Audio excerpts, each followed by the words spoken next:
Olá, pessoal! Estamos aqui hoje para mais um episódio do nosso podcast, Essencialmente. Eu sou a professora Itamara Santos. Eu sou a Adriana Tomás, sou professora, sou educadora, sou psicóloga, sou especializada em transtorno de ansiedade e sou pós-graduanda em neuropsicologia e em neurociência aplicada à psicoterapia. Oi, gente, aqui é a Natane Zumba, psicóloga infantil, pós-graduada em análise do comportamento aplicada, atendo crianças com espectro autismo e comorbidades. Hoje nós vamos falar sobre educação inclusiva e os direitos dessas crianças. E para isso nós temos dois convidados especiais, dois advogados, o Luiz e o Gustavo. Quero agradecer o convite de todas, da psicóloga Natane, as professoras Adriana e Tamara. Agradecer você inscrito no canal que vai acompanhar. Eu sou o Luiz Henrique, da LHG Advogados. A gente trabalha junto à Defensoria Pública de Ribeirão Pires. E nós vamos tocar hoje o nosso papo com relação à educação inclusiva. Então, para você que é pai e mãe e tem um filho especial, ou às vezes um parente, um priminho, um sobrinho, vem com nós aqui que nós vamos destrinchar, nós vamos citar muitos artigos, nós vamos falar sobre a parte prática, como interfere, como você consegue atingir os seus objetivos. E aqui Dr. Gustavo. Agradecer, o canal Essencialmente pelo convite, agradecer você inscrito, Eu também sou advogado no escritório LHG Advogados. A gente vai estar aqui, tratando da parte prática de tudo, todo o caminho necessário para facilitar a busca pelo direito, da pessoa, do pai, da mãe de filho atípico, que tem uma patologia que necessita, de uma inclusão, de um atendimento diferenciado por parte da educação pública no geral. É isso aí. Vocês viram que aqui nós estamos bem assistidos hoje, O papo é sério, mas nós vamos tratá-lo de forma leve, tá bom? Então pega aí sua água, seu café e vem com a gente. Então, sejam bem-vindos, Muito obrigado. A gente, quando você fala em pai, vocês falam em parte prática, Já me vem logo a sala de aula, a educação, que eu sou psicóloga, mas também sou professora e ainda atuo na educação. As coisas que a gente vê, normalmente, e que a gente gostaria de entender essa parte do direito sobre isso. Então, por exemplo, uma criança que tem um comportamento diferenciado porque ela está em um processo diagnóstico, mas ainda não está com o laudo fechado. Como a gente comentou, sobre uma postagem que teve no Instagram de algumas mães se mobilizando para excluir uma criança de uma escola, Porque essa criança tinha umas atitudes um pouco violentas com as demais crianças. E aí, como que entra o direito para as duas partes, para as crianças, típicas e para as atípicas? Pode começar. Como funciona assim, Adriana? Quando nós falamos em direito, a gente estuda uma pirâmide, a famosa pirâmide de Kelsen. A pirâmide de Kelsen, ela põe no seu topo a Constituição Federal. Você tem Constituição, você tem portarias. Tinha antes a portaria da pessoa com deficiência, que virou hoje o Estatuto. Você tem tratados supranacionais e vocês têm as leis ordinárias. Quando nós falamos em direito e inclusão, o primeiro caderno que a gente busca é a Constituição Federal de 1988. Lá está tudo que é todo o regimento brasileiro, nasce de lá. Quando você fala da inclusão, a primeira coisa que a gente tem que citar é o artigo 205 da Constituição Federal, que estabelece o quê? A educação é um direito e dever de todos, do Estado e da família, com a colaboração da sociedade, e deve visar o pleno desenvolvimento da pessoa, seu preparo para a cidadania e a sua qualificação para o trabalho.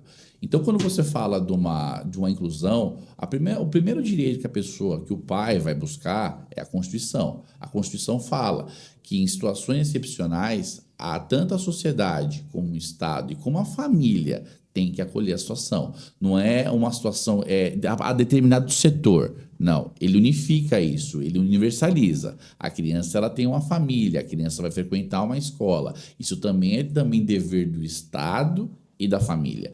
E aí você desce e faz artigo 206, reforça a igualdade de condições para acesso e permanência da escola. Na Constituição Federal você tem um capítulo que fala só de educação. E é lá onde a mãe que tem um filho especial, ela vai socorrer. É o maior caderno que nós temos. Nós não estamos nem falando em estatuto da pessoa com deficiência, nem ECA. Nós estamos falando em Constituição, que é o pico da pirâmide. E, inclusive, muitos dos fundamentos que nós, advogados lá na LHG, utilizamos para atender os nossos assistidos e onde boa parte do Ministério Público, a Defensoria Pública vai socorrer. Constituição Federal. É o caderno onde juízes, o Supremo Tribunal Federal defende a letra da Constituição. Tem ali, até eu vi na decoração, 3 poderes Brasília, um dos poderes é o Supremo, e ele vai defender a Constituição nesse ponto. E aí você desce um pouquinho mais e fala no 208. Atendimento educacional especializado às pessoas com deficiência, preferencialmente em rede regular de ensino. Então o poder público sabe que ele vai receber essa criança lá e ele vai ter que apará-la. A grande questão é o como ele vai aparar, porque a obrigação está lá. O nosso caderno federal, inclusive a Constituição Federal, fez no dia 5 de outubro 37 anos. Ela já é uma Constituição, que ela já está na meia-idade. É a nossa 5ª Constituição. Falamos em Constituição Cidadã, a famosa Constituição dos Direitos e Garantias Fundamentais, trago por Karel Vazak lá em 1974.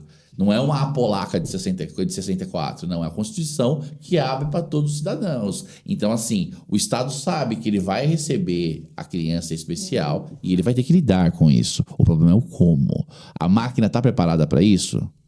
Você acha que está preparada? Eu entendo que não está preparada ainda para isso, até por causa dessa questão de, como a gente estava até falando aqui, né, nos bastidores, a gente teve as patologias elas sempre existiram, mas agora elas são muito mais evidenciadas, as pessoas têm muito mais contato com os diagnósticos, né, com as formas, e a administração pública, eu entendo que ela não está preparada para isso, vai demorar assim um certo tempo para ver esse preparo primeiro, porque a gente tem patologias como, né, conversando até com a Adriana, ela tem as suas especialidades, né? A tipicidade ela não segue uma linha de raciocínio. Sim. Cada um vai ter a sua questão especial. Então, o Estado, para ele atender toda essa demanda, assim, de maneira técnica, né, até repentina, entendo sim que vai ser muito, muito difícil. E aí cai no vídeo que você falou, você tem uma situação extremamente específica no qual, né, as mães, né, informam que foram atrás do Ministério Público e tudo mais.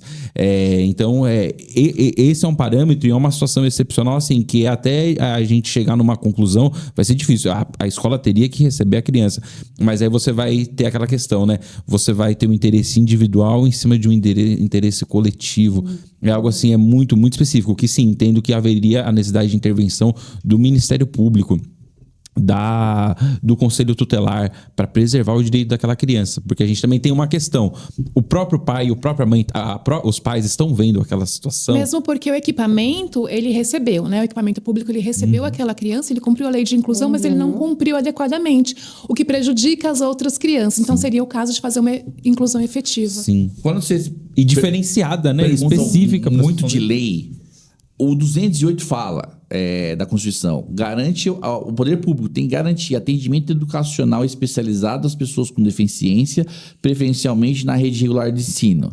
Isso significa que o quê? As escolas públicas e privadas, não é só público, também tem a privada. Eles têm de oferecer adaptação e suporte necessários assegurando a inclusão dos alunos de maneira digna e eficiente. O que acontece? Quando a gente fala de escola é um braço do poder executivo. O executivo ele tem a função de executar. Essa é a função típica. O executivo ele não tem condições de executar tudo ele de uma vez. Ele delega às secretarias. A Secretaria de Educação ela tem a função de executar a função educação. Quando você passa para a Secretaria de Educação, você destrincha a hierarquia. Você vem delegacia de ensino, escola, diretor, professor. A função da escola, ela sempre foi o quê? Educar. Só que essa situação excepcional, que sempre existiu, mas agora está tendo um volume maior, ela tem que ser lidada. A função do professor é educar, ensinar. Quando a gente fala de equiparar, é o quê? Como que o professor vai lidar dentro da sala de aula com esse aluno? Você é professor, a sua formação é ensinar aquela matéria. Isso. Mas lá não está como lidar com alunos. Aí é onde eu acho que entra o papel do psicólogo. No dia que o poder público entender que essas crianças, elas têm como ser educadas, sim, mas de uma forma diferente. O próprio psicólogo, ele pode achar que não, mas daqui a pouco ele vai ser uma peça fundamental dentro da escola. Sim. Porque ele vai ajudar isso. Ele é a linha entre o direito e a corda que é o aluno. Ele tem que estar lá dentro. Ele é o fio. Porque ele vai conseguir auxiliar o aluno e ele vai conseguir auxiliar o professor. Porque pensa só, o professor, a função dele é educar. Ele vai educar, ele tem um plano de aula, ele vai cumprir um plano de aula. Para um aluno, teoricamente, que cumpre os requisitos da escola. Um aluno especial, ele também tem como aprender, mas ele vai aprender de uma forma diferente. Que vocês, na graduação, não tiveram isso. Entendeu? O psicólogo não, ele já sabe lidar. Tem crianças que eles não têm a habilidade básica, como sentar, apontar, Exatamente. contato visual. E como que o professor vai lidar com essa situação? Porque assim, a gente na clínica ali, no contexto comportamental, a gente consegue. A gente sabe o que é necessário. Então, para essa criança estar inserida também, ela precisa ter essas habilidades básicas. E se ela não tem, ela precisa de um apoio dentro da sala. Aí muitas das vezes, que nem nós recebemos no escritório, o famoso pedido de professor auxiliar, que a gente recebe lá. O professor auxiliar, ele vai ajudar o outro professor na sala, mas será que esse professor auxiliar vai atingir o objetivo, que é o aluno especial atingir o máximo da potencialidade dele? Porque esse professor auxiliar pode ser mais um professor com a mesma formação. Sim, falta a formação, né? Mas esse professor, eu acredito que ele ajude, Sim, tá? com Porque eu certeza, tenho, muito. nós temos casos de alunos que têm esse acompanhamento desse professor, né? Mas, assim, ele é formado não para estar ali para lidar com a crise. E é o que tá. Por exemplo, é isso que pega, né? Porque a questão educacional ali de ensinar, a gente lida com isso, né? Leva atividade adaptada, mas e numa crise? Sim, essa desregulação emocional. Essa desregulação emocional. Como que a gente lida com isso? A gente não tem formação para isso, a gente não tem como lidar com isso. A gente não pode tocar, né? Como que a gente faz? O que a gente faz? A gente fala, esse psicólogo, ele vai te fazer o aluno atingir. Porque aqui, o dever, a lei, ela existe. Está aí na Constituição Federal. A Constituição Federal regula toda a União Federativa. Tem lá as competências dos estados. Lá é o caderno básico. A gente até, inclusive, nas primeiras matérias da graduação de Direito, tem constitucional. O direito está lá. Agora, o problema é como que a máquina vai. Esse psicólogo que você cita, ele seria o acompanhante terapêutico que muitos têm, só que assim, as famílias se contratam particular.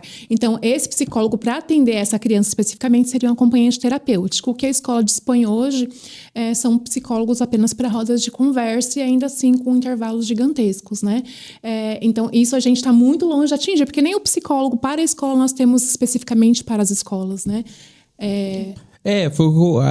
Eu penso assim, Adriana, a pessoa que tá o pai e a mãe, né, que precisa de um atendimento especializado, o primeiro ponto é ter um laudo médico totalmente técnico para explicar, né, para o juiz, porque a gente, quando entra com uma ação judicial, em que pese a gente fazer o pedido de perícia médica e tudo mais, o juiz ele quer ver um início de direito, até para conceder uma tutela, até para você já ter um especialista ali acompanhando. Então é um mal necessário, né?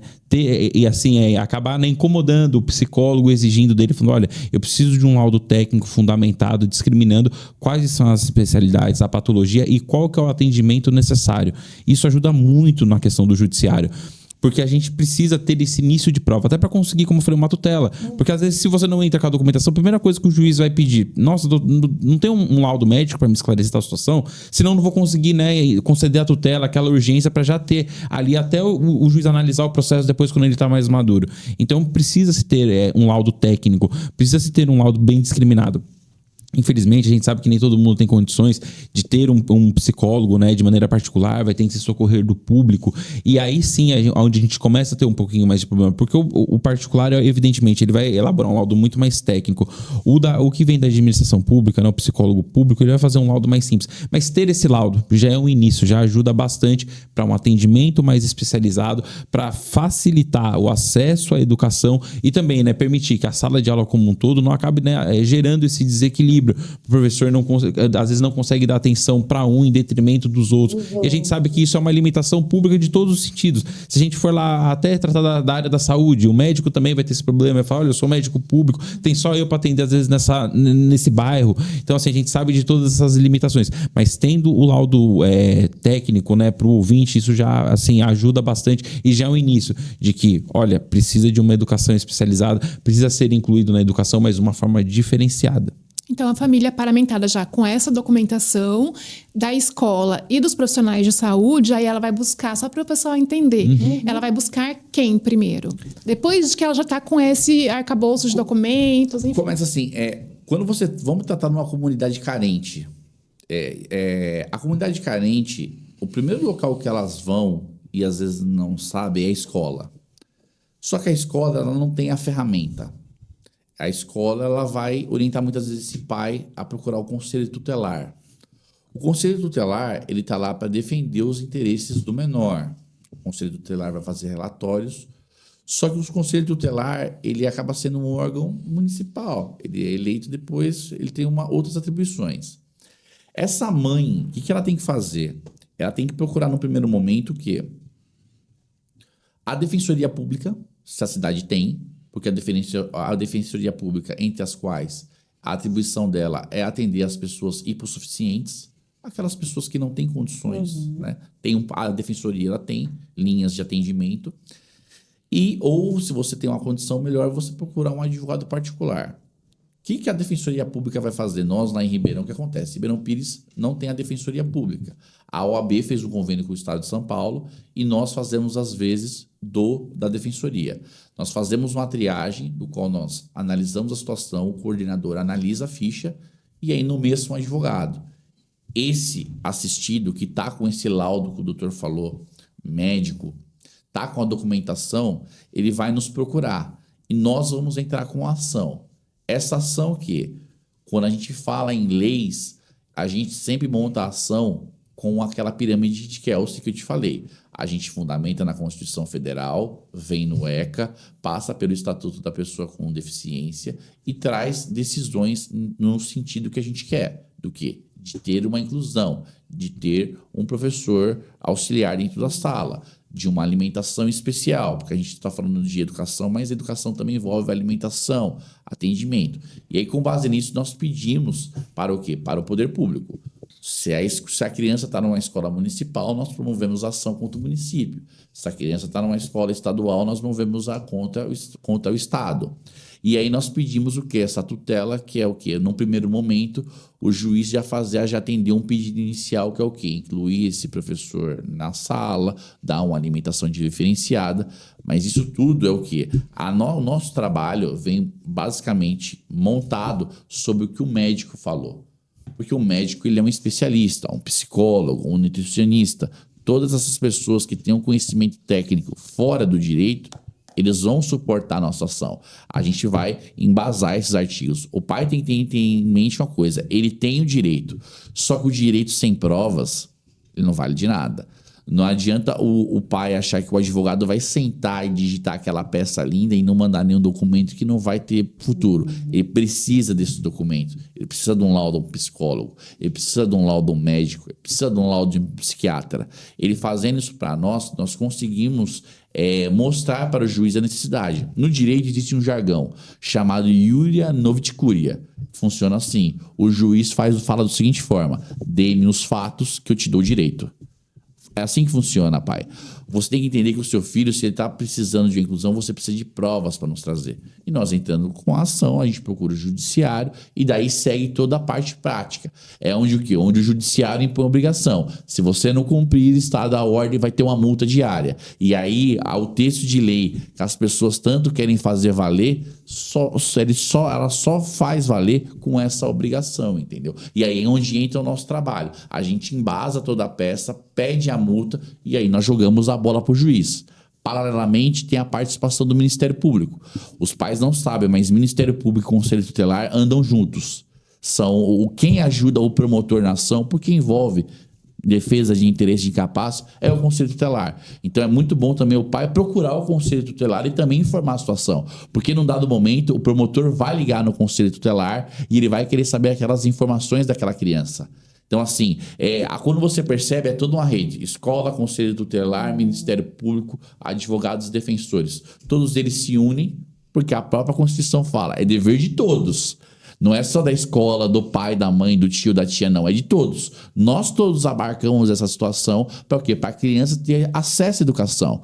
Educação que a gente fala é direito de terceira geração. O ser humano ele tem direito à educação. Está lá no Tratado de Direitos Internacionais, lá de trás da Revolução Americana, da Revolução Francesa. Educação não vem de agora. Ela é de séculos. E você tem que promover isso para a criança. Mas como você faz? De uma forma fundamentada, de uma forma com provas. É o que o doutor falou. Com aplicação de multa, porque se não tiver aplicação de multa, infelizmente, o juiz sabe que é o mal necessário aplicar multa. Se você não aplicar uma multa, determinar uma obrigação para o Estado e não tiver uma aplicação de multa em caso de descumprimento, o Estado não vai cumprir. Infelizmente, é um mal necessário ter essa aplicação. A multa vai ser revertida para quem? Depende. Tem juiz que reverte para a própria criança, para o próprio lesado. Tem juízes que já têm sentenças que reverteram para o fundo do conselho tutelar daquele município e tudo mais. Mas é um mal necessário. Tem que ter essa obrigação e, infelizmente, a obrigação ela vem revestida com essa multa por detrás, porque senão, infelizmente, não é cumprida. Sim, o doutor falou. Desculpe, Luiz Henrique. A inclusão ela tem que acontecer, por exemplo, a criança tem direito à escola regular. Isso é um direito, tá? A questão é, essa escola regular, ela não está equipada, ela não está preparada. E os pais, eles que preferirem, eles optarem por uma escola exclusiva, como a Praesp, por exemplo. Também é algo a se buscar também? Sim. O que acontece? Quando o pai ele vai buscar todas as instâncias administrativas e judiciais para a criança ter direito à educação regular. Quando no município você tem essas escolas que tratam da questão especial, o pai vai buscar os direitos dele, mas a escola também, de certa forma, tem que falar, olha, o ente público ele tem um limite. Ele não vai mudar toda a estrutura da coletividade em prol de uma pessoa. Um dos princípios implícitos que regem a administração pública, que é o que a gente sempre estuda, é o princípio do interesse coletivo. É da supremacia pública pelo interesse individual, então, né, tecnicamente falando. Você não vai sacrificar o interesse de uma coletividade em prol de uma criança. Só que existem setores da administração pública especializados a cuidar daquela situação. Então, quando uma escola tradicional não consegue cuidar, educar aquela criança da forma esperada, ela própria comunica à Secretaria de Educação e fala, olha, o ideal seríamos nós transferirmos essa criança para essa escola especializada e lá essa escola que muitas das vezes tem um acompanhamento de um psicólogo, vai conseguir explorar as faculdades e virtudes ao máximo dessa criança, entendeu? A administração pública, ela tem isso. O problema é esse caminho que nós estamos, o Brasil, ele é um país burocrático, entendeu? O problema é você chegar até isso daí e o diretor, o secretário, o delegado de ensino entender que aquela criança, ela precisa ir para um outro lugar para explorar as faculdades dela, entendeu? Vamos fazer um seguinte raciocínio, professora Adriana. Você concorda que, por exemplo, você tem um carro, você veio para cá dirigindo o seu carro.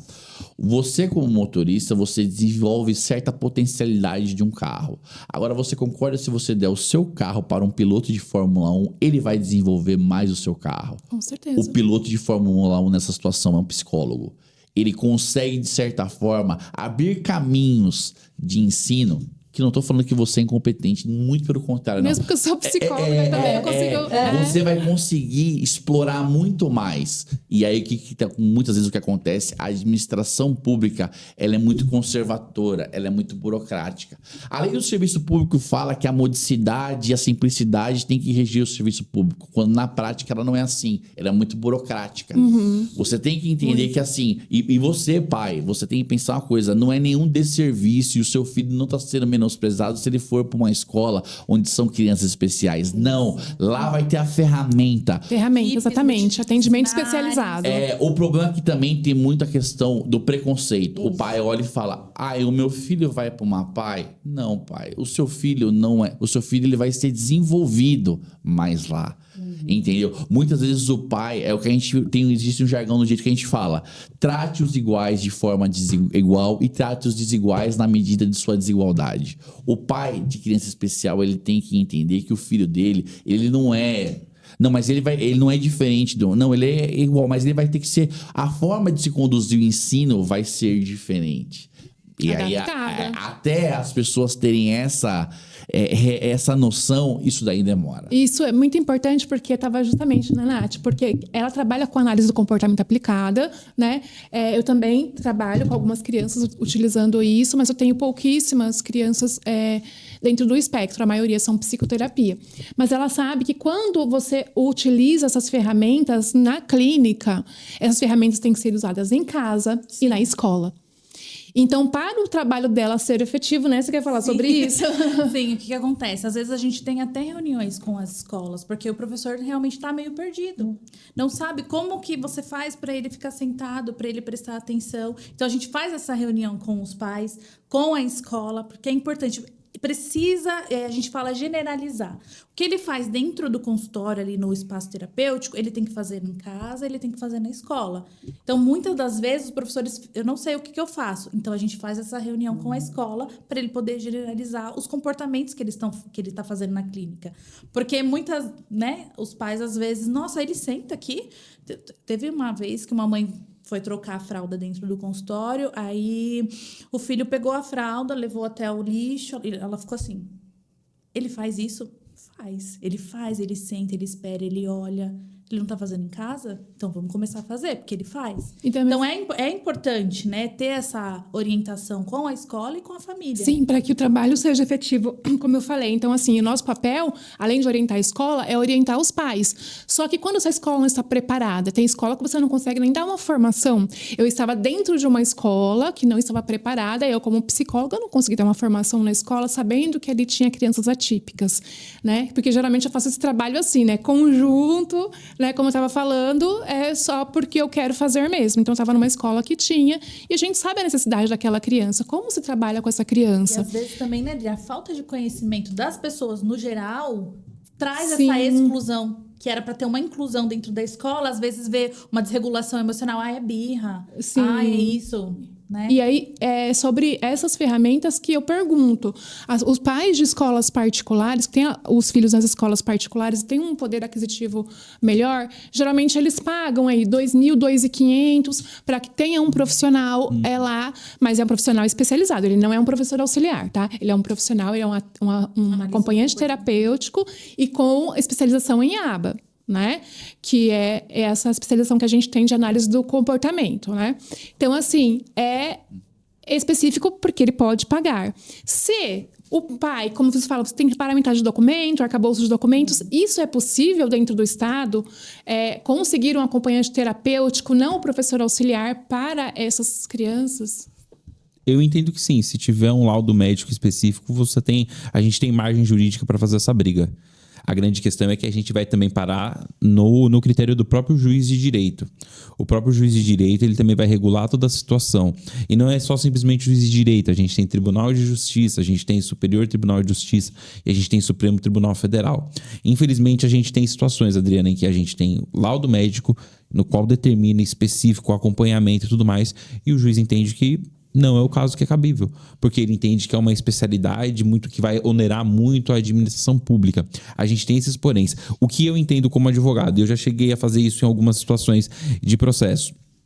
Precisa de uma especialidade, de algo muito específico. Se o Estado não tiver condições de arcar, que o Estado, então, pague o setor privado para realizar todo esse cumprimento. É um dos meios que eu, como advogado, utilizo, né? E até para o ouvinte, né? Para se for, né, ter uma consulta com o advogado. Às vezes o advogado não tem... Óbvio, né? A gente está falando de uma matéria humana, cada um vai ter o seu raciocínio. Mas esse é um caminho.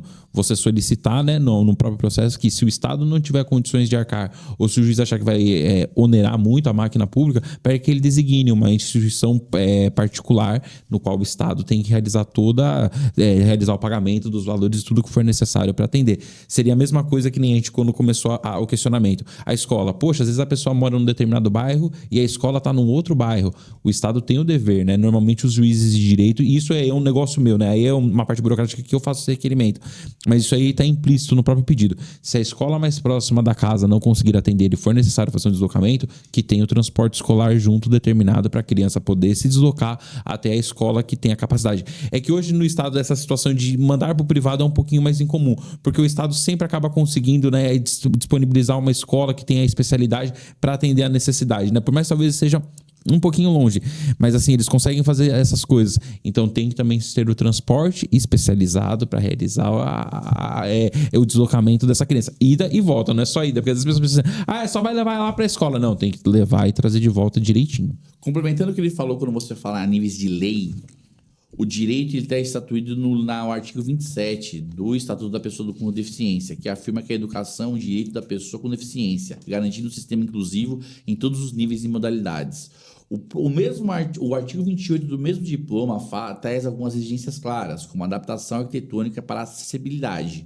Aí você fala em rampas, banheiros adaptados, materiais de ensino em braille e em libras.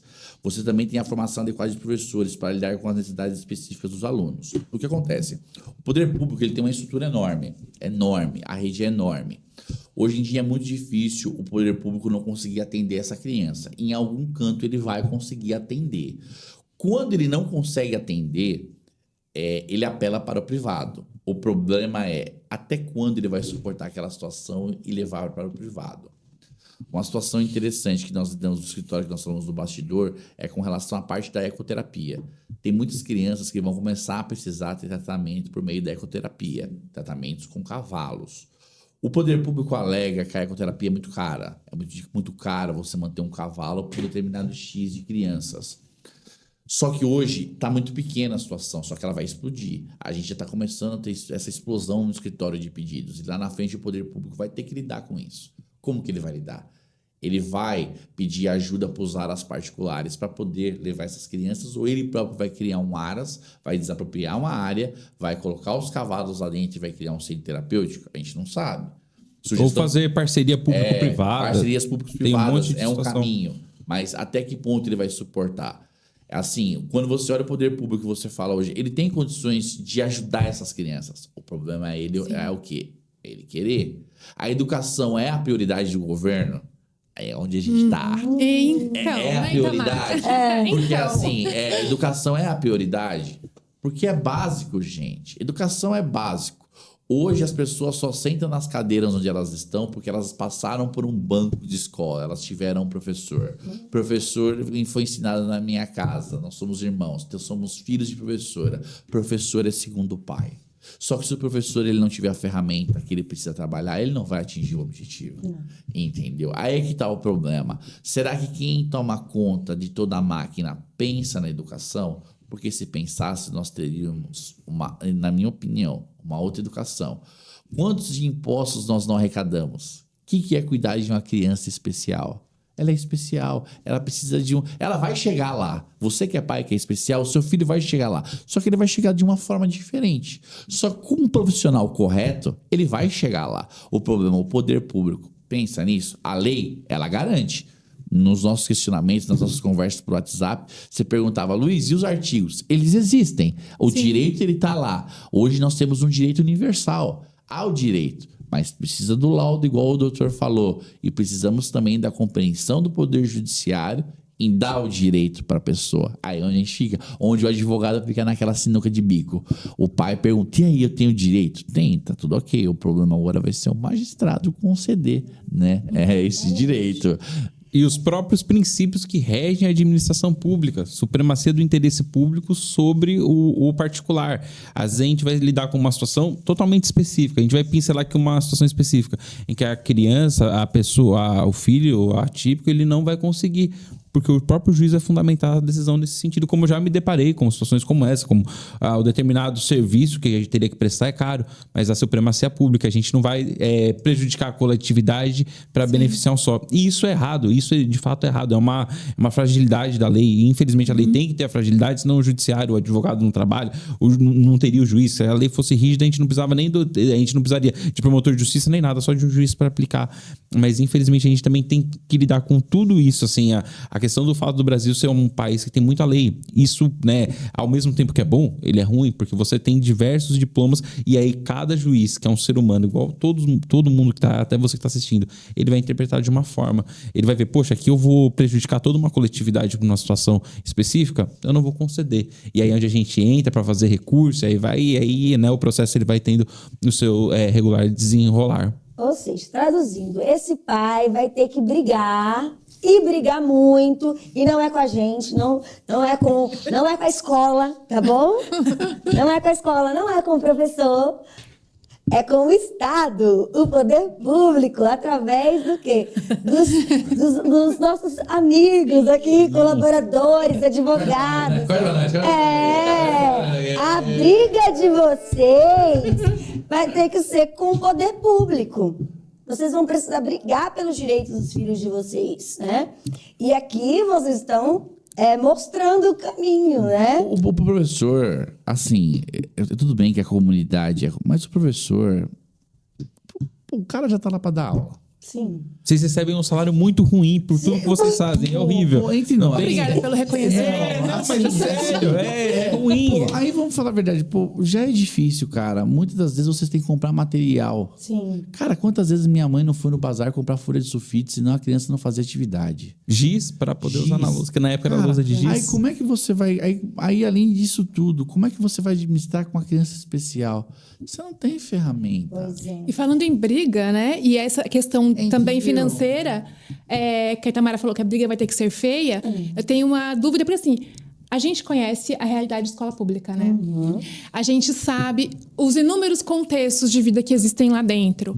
Enfim, como que a gente fala da parte financeira, dos benefícios financeiros que essas pessoas têm direito, né? Como que elas correm atrás disso? Porque, assim, a gente está aqui para falar de saúde mental, sobre educação e sobre direito, né? E para a gente ter essa saúde mental, a gente também precisa, né, dessa questão social também estar em dia, né? Porque ninguém tem saúde vezes mental. As mães param a vida para levar filhos na terapia, enfim, e aí, como é que fica? Porque hoje em dia, você sabe, não pode só um trabalhar em casa, já é difícil, né? Sim. E aí, como que a gente consegue ajudar os pais? Então, a questão da criança, né, quando tem a deficiência, o primeiro ponto, né, que é o mais, assim, é simples e complexo, mas o primeiro caminho é se socorrer do benefício de prestação continuada, né, do LUAS. É um benefício que é fornecido para a criança com deficiência, no qual a renda per capita familiar não supera 1/4 do salário mínimo, né. Infelizmente, hoje a gente tem, né, essas situações, né, que as pessoas, né, são mais carentes, e esse é o meio, porque o benefício vem como uma forma de subsidiar tanto as necessidades da criança, né, algo mais básico, porque se tiver algo mais específico, como medicamento também, o pai e a mãe que tem, né, que está nos assistindo, que o filho precisa de um medicamento específico, tem o direito de socorrer do município, né, seja aqui de Mauá, de onde quem estiver assistindo, do estado e até mesmo da União, para fornecimento daquele medicamento específico. Tem muitas pessoas que, né, antes a gente continuar lá no LUAS, tem muitas pessoas que nos procuram e falam assim, não, mas ele só toma um remédio que é baratinho, é de 20, 30 reais, isso aí eu tenho condições de comprar. Não, mas se é de uso contínuo, você pode se socorrer do poder público, né? E isso, né, a gente sabe que para pessoa que é carente faz toda uma diferença. Superado isso, tem a questão do benefício de prestação continuada, que é o LUAS. Você pode se socorrer do LUAS, você não precisa nunca nem ter contribuído para o INSS, só tem que ter uma senha lá no gov.br, no meu INSS, você fazer a solicitação. Poxa, Gustavo, mas assim, eu tenho um laudo bem simples, que é o que as pessoas se deparam muito com a gente lá no escritório. Eu tenho um laudo bem simples. Não, mas esse laudo já, como eu falei no começo da entrevista, é o início de prova que a gente vai utilizar. Poxa, o perito do INSS indeferiu, que faz parte, na maioria das vezes eles indeferem. Infelizmente, né, é um mal necessário que a gente vai entrar numa outra instituição, mas eles acabam deferindo porque é uma ordem para se evitar, né, a concessão de benefício. Procure o judiciário, por meio da Justiça Federal, você vai conseguir, você vai passar por uma perícia médica judicial, no qual, né, não é um perito vinculado àquela instituição, o perito que vai analisar, né, o seu filho, a questão da patologia, não é um perito do INSS, e a probabilidade de você conseguir esse benefício é bem grande, e esse benefício a gente sabe que ajuda bastante as pessoas. Então, esse é o principal, assim, orientação. Não deixe de socorrer. Você tem uma renda per capita familiar muito pequena, como você deu o exemplo. Poxa, o pai às vezes está trabalhando, e a gente sabe que hoje em dia as pessoas trabalham muito de maneira informal, ou às vezes a gente sabe que às vezes o pai ou só a mãe que cuida do filho sozinho, porque, né, pai ou mãe ali só, né, com o filho. Se utilize desse benefício, que, né, é uma forma de você já ter um subsídio que vai atender, que já vai ajudar. Infelizmente, a gente sabe, é um salário mínimo, é pouco. O salário mínimo no Brasil tem uma defasagem assim muito grande, mas já é um início de renda para você poder, né, correr atrás e você, né, dar um aporte mínimo necessário. Sim, eu tenho uma outra dúvida que agora me surgiu durante a sua fala. Porque acontece muito. Os pais abandonarem os filhos com as mães. Esse processo, né, de alimentos ou de ajuda financeira, né, que a gente não pode nem chamar de ajuda, porque é uma obrigação, desse pai que abandonou essa mãe por conta justamente da deficiência. Acontece muito, eles não dão conta disso e acaba que a mãe fica com essa criança sozinha. É o mesmo processo comum de outros pais que às vezes não assumem essa paternidade? É o mesmo processo, Adriana, só que assim, tendo em vista a especialidade, o que eu como advogado faço, o doutor Luiz Henrique também faz e os outros também vão fazer, né, a depender. A gente fundamenta um pedido de alimentos com base também na especialidade. Então, assim, as pessoas têm muito aquela questão, eu tenho que pagar 30% de alimentos porque está na lei. Não, isso está na lei. Isso é decisão do Tribunal de Justiça de São Paulo, isso é jurisprudência.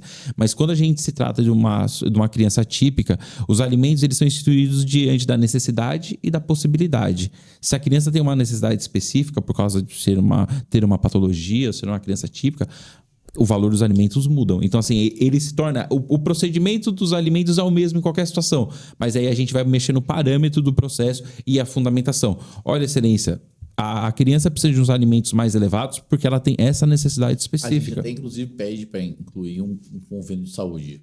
Entendeu? Não que para uma criança convencional não vá, mas diante da especialidade, a gente pede também um convênio e, dependendo da situação, até um atendimento psiquiátrico, entendeu? Faz parte.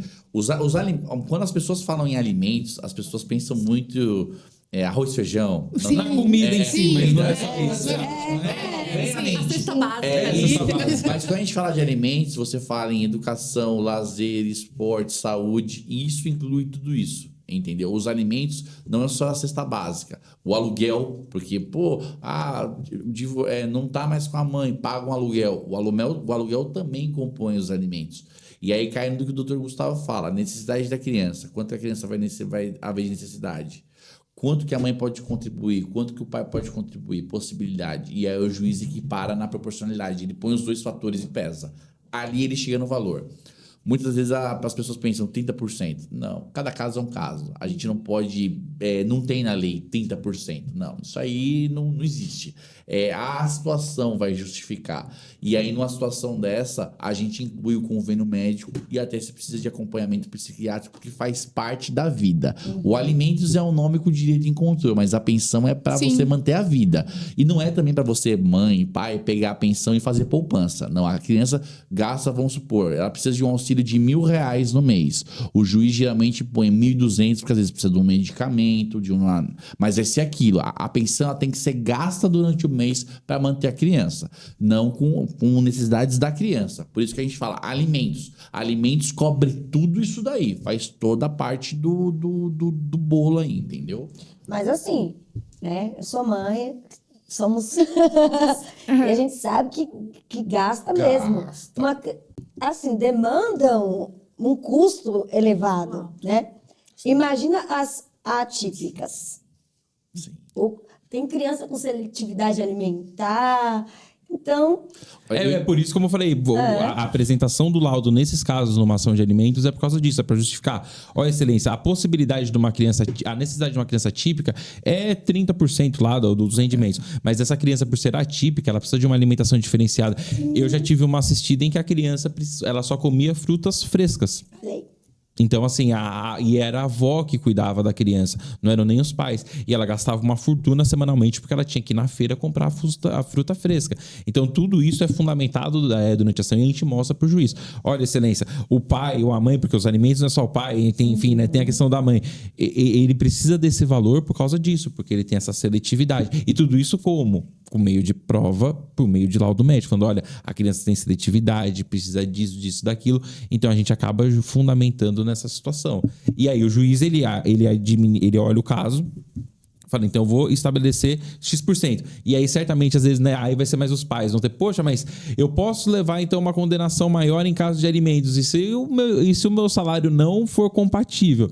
Infelizmente, aí é uma coisa que eu já tive, né? Obviamente não pode apresentar como um processo que corre em segredo de justiça. Mas eu já tive um caso em que eu estava, né, representando o pai nesse caso e o Tribunal de Justiça do Estado de São Paulo, o desembargador determinou. Se o seu assistido, né? A grosso modo, eu vou resumir, vou deixar para cá. Doutor, se o seu assistido, com o salário dele, ele não consegue atender às necessidades do filho dele, ele quer arranjar outro emprego. Princípio da paternidade responsável, criado pelo ministro Fachin, que diz o seguinte... se você pensa em ter mais filhos, planeje-se. Você não pode jogar esse encargo para a criança. Princípio da paternidade responsável. Para você que é pai e pensa em ter 2, 3 filhos, se planeje. Porque você não vai conseguir mais se excusar em reduzir a pensão dos outros filhos porque você teve outros. Isso eu consegui há 10 anos atrás. Luiz, tive mais um filho. Vamos revisar? Vamos. Reduzia. Na época, qual que era o nome daquele menino que tinha o bigodinho? Era o... Ai, caramba, como é que é? Ai, não é o Celso de Mello, era outro. A tese era dele. O Fachin veio e criou o princípio da paternidade responsável, que é o princípio que vem do princípio do mínimo subsistencial, que as pessoas têm que um mínimo a sobreviver. Com base nesse princípio, muito pai que pensava em ter 2, 3 filhos para reduzir a pensão do primeiro filho porque não gostava da mãe e tinha aqueles N problemas que só a vara de família proporciona, essa tese agora do segundo filho não vai mais.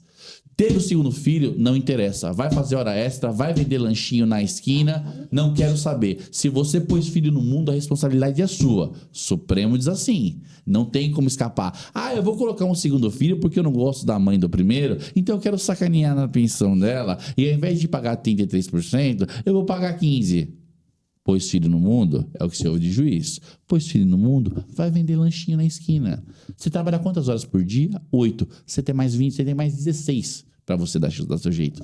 E aí seus alimentos saem de 30% e corre o risco de ir para 40%, tá? 20% para cada filho. Só para você ter ideia, quando nós falamos a níveis de alimentos, para os pais terem noção, o promotor ele opina.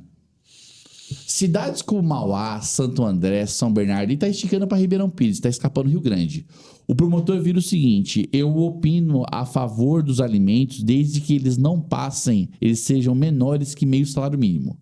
Se o pai hoje chegar numa ação de alimentos e quiser propor alimentos que seja abaixo de meio salário mínimo, o promotor não homologa. Não homologa. Ah, o pai chegou e falou assim, eu quero pagar R$600 de pensão. Cidades como Ribeirão não homologa, porque eles entendem que são cidades que estão tendo um IDH alto, têm oportunidade de emprego, logo pode-se pagar mais pensão. A menos que a pessoa tenha um emprego em que ela receba um salário mínimo. E aí, por a pessoa ter um trabalho fixo, o juiz não vai preterir ali o percentual do fixo em favor do caso. Mas você já ouviu da hora extra? Você viu Mas da hora extra? eu acredito também que seja até por uma questão de ele não dá desculpa de que está desempregado, né? Sim. Opa, não, você vai ter que trabalhar, entendeu? Para você garantir ali o mínimo. Mas aí onde tá a jogadinha aí, Tamara, que as pessoas não observam. Tem muitas pessoas que pensam assim, eu vou ficar desempregado então para eu não pagar alimentos. Exato. Aí o que o juiz fala, não, você não vai pagar alimentos, você vai continuar pagando alimentos. Se você tá empregado, é 30% do seu rendimento. Aí a pessoa fala assim, poxa, se eu ganho R$3.000, eu vou pagar R$900. Então assim, eu vou tentar ficar desempregado que eu vou pagar 30% do salário mínimo. Não, o juiz joga para 50% do salário mínimo. Aí quer pagar R$200, R$300. Eu já tive até discussão, até expliquei isso, né? A gente chegou até nessas discussões algumas vezes. O juiz ele força você a estar trabalhando de maneira com vínculo empregatício para gerar segurança para o seu filho. Às vezes tem situações que a pessoa fala assim, então eu vou ficar desempregado. E você fala assim, então de meio salário mínimo vamos colocar agora 1, já que você está desempregado. Mas eu não estou tendo condições de pagar nem meio, não. Mas calma, se você não pagar, você vai preso.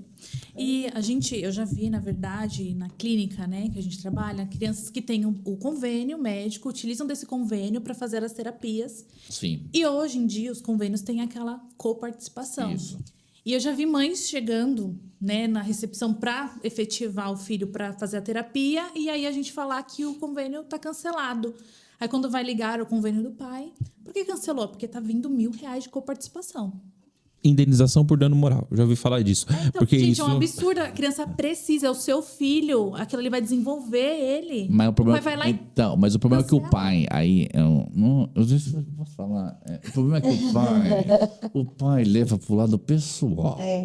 O pai não pensa na pega... criança, Porque se estivesse junto, tava ali, né? Enquanto Deus se me perdoe a gravação, enquanto tava no Somebody Love, pagava tudo. Aí largou, aí que não desce, não paga. Aí que sabe o que ele faz? O pai não paga, aí ele arranja uma bonitinha. Pra bonitinha ele paga. Só que ele esquece que o filho dele vai ser filho pro resto da vida. Entendeu? Aí eles chegam desesperados lá no escritório. Ela tá me ferrando. Não. A partir do momento que nasceu o filho, responsabilidade é sua. A mãe é mãe, você é pai. Entendeu? Tá acontecendo muito o que acontece. Aí até um recado. Tem muito homem que leva pro lado pro pessoal. E você pode pensar uma coisa. Hoje, o filho que você cuida vai ser a mãe que vai cuidar você quando você estiver velho. No final da Constituição, ninguém lê até lá. Eu leio. Lá, os filhos têm a obrigação de cuidar dos pais. Artigo, acho que 265, é um negócio assim. Sim. Só que aquilo, o pai, quando a criança é pequena, ele esquece. Aí depois, ele quer reivindicar os direitos dele. Não. Você nasceu, você foi cuidado, você vai cuidar e no final da sua vida, você vai ser cuidado novamente. Aí ele pode falar assim, eu vou pagar pensão, vou te dar todo mês 200 reais. Como se fosse uma fortuna. Vou te dar... E aí, papai? Se vira, tá bom? Era assim que você fazia com a mamãe? E tem a questão também que o próprio convênio cancela, porque, né, o pai tem um convênio de coparticipação da empresa, né? Até é bacana deixar essa orientação. E o convênio próprio suspende sob essa alegação de que, tá ficando muito caro. Sim. Isso é cabível de indenização, ação judicial, indenização por dano moral, porque você está se tratando de uma criança atípica que está ali para facilitar uma inclusão no ramo escolar, e a suspensão desse convênio muitas vezes não decorre nem da própria empresa que está fornecendo ali o convênio. É o próprio plano que suspende. E isso gera indenização por dano moral. Você pode se socorrer até mesmo de uma maneira mais simples, se não quiser constituir advogado, no próprio juizado especial civil, nas próprias pequenas causas da sua cidade. Você se socorre e fala, olha, eu sou funcionário da empresa X, eu tenho um contrato de convênio, eles descontam da minha folha de pagamento e o convênio foi e suspendeu. E meu filho está precisando do tratamento por indicação médica, porque, né, o acompanhamento é necessário por causa da inclusão dele na escola e tudo mais. E sim, o juiz, né, a gente não pode falar que a gente tenha, o juiz deve, mas legalmente você tem fundamento para esse convênio médico ser estabelecido sob pena de aplicação de multa diária. Mais uma situação em que a gente não está falando só daqui agora da máquina pública, para vocês verem, na parte privada também. Se o juiz também não institui multa no caso desse aí, a criança vai para a sala de aula aqui com a Adriana e vai voltar a aparentar, né? Todo o processo que foi feito de acompanhamento pelo psicólogo vai ser perdido. Então você tem todo esse risco. Então, uma outra forma também, ficou sem convênio médico, passou na clínica, poxa, o convênio suspendeu, porque tá a alegação de que tá ficando muito caro, procura o Poder Judiciário que você tem o direito de restabelecer esse benefício. Outro gancho que eu vou te falar. Benefício não, esse convênio, perdão. Não é só a parte dos alimentos. É a parte do pai também participar na vida da criança. Sim. A responsabilidade afetiva, inclusive. Aguarda. Porque o que acontece? Tem muito pai que acha que tá... Você aí, que acha que tá pagando a pensão e tá fazendo muita coisa. Não. O seu filho precisa do seu acompanhamento. Porque o pai que abandona a criança e acha que tá pagando a pensão, acha que a criança é porco, só vive de comida, você tá fazendo errado. Porque o que acontece? Você não vai lá acompanhar o seu filho na escola, você não tem a participação do seu filho na escola. Seu filho, quando crescer, vai ser um adulto com sérios problemas. Lá na Defensoria Pública em Ribeirão Pires, hoje nós fazemos o seguinte, até eu brinco com os meus assistidos e falo que é a ação McDonald's. Você entra com os alimentos e ganha guardas e visitas, né? Funciona assim. Por quê? A criança ela precisa do contato com o pai. É importante as visitas, sim, e não é só quinzenal, não. É as visitas durante a semana. Você poder ir pegar seu filho na escola e falar com a professora como está o desenvolvimento do seu filho. Porque isso importa. Porque tem muitas vezes a mãe tem outras atribuições. A mãe não consegue resolver tudo. E o seu filho não é filho de chocadeira, não. Você também ajudou a fazer o seu filho. Então você também na escola, por isso carrega no Código Civil é a guarda compartilhada, em que os pais também têm direitos, mas também têm deveres.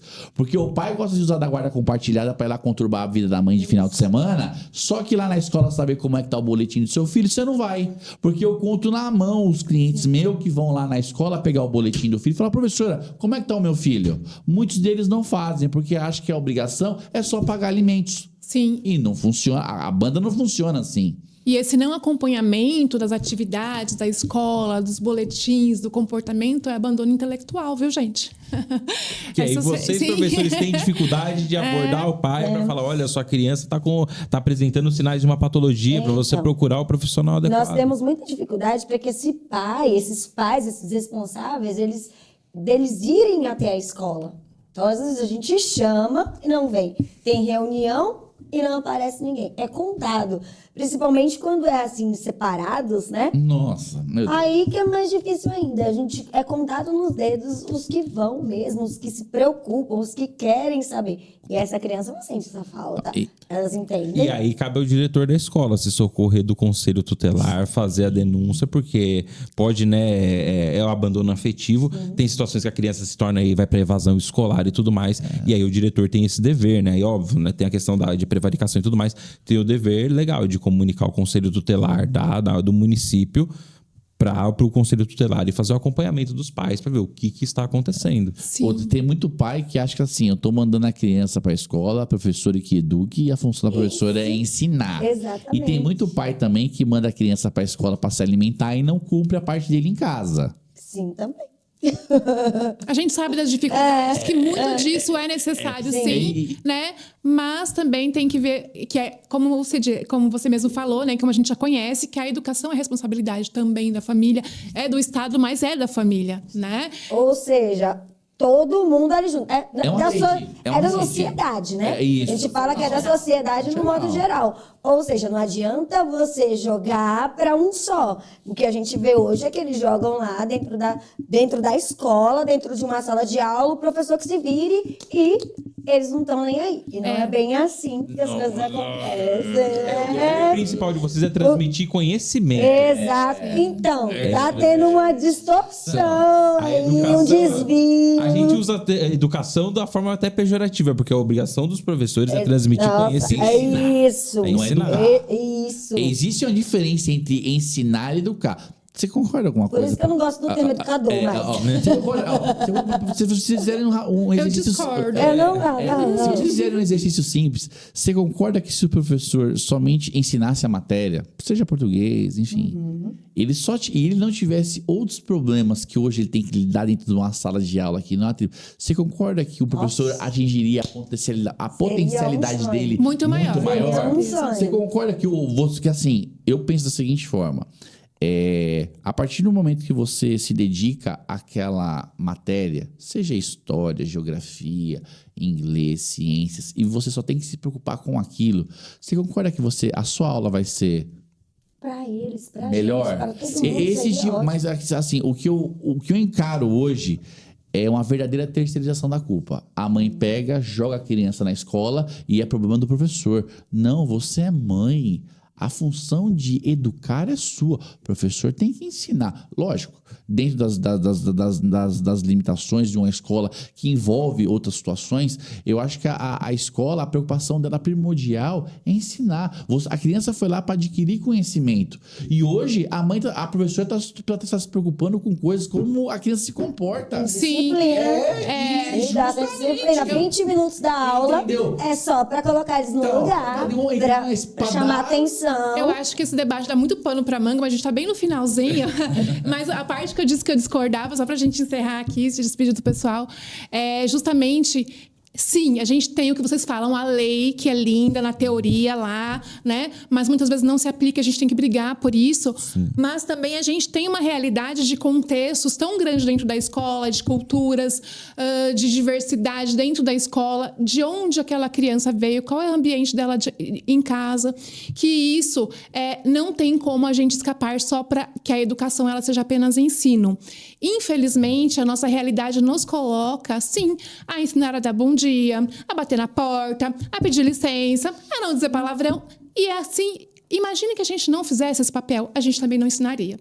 Então, tem o ideal, sim, mas acho que nós somos educadores, sim, eu acredito. Mas a gente se vê obrigados, né, a ensinar dessa forma. Porque eu mesmo... Sim, quando eu chego na sala e eu vejo eles entrando, falei, aí, bom dia. Tudo bom? Falo pra eles, com licença, professora. Mas é incrível como eles aprendem. Ou seja, a falta disso, alguém tá deixando de fazer. Eu acho que não é? Tá E eles, não é? E eles vêm depois e eles fazem de acordo com aquilo que eu falei. Eles chegam, oi, professora, bom dia, da sociedade. Porque se a gente analisar uma sociedade igual a do Japão, a do Japão já é natural.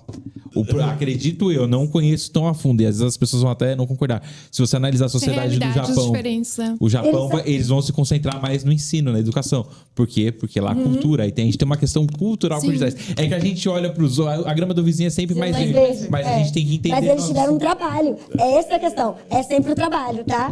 E vocês viram também, olha aqui, ó, que existe todo um trabalho, né? Ou seja, do diagnóstico até ter um professor, né? Auxiliar, ter a inclusão de fato dentro da escola. Sim. Então, primeiro o diagnóstico, mas não acaba no diagnóstico. Gente, eu queria ficar conversando mais pelo menos uma hora.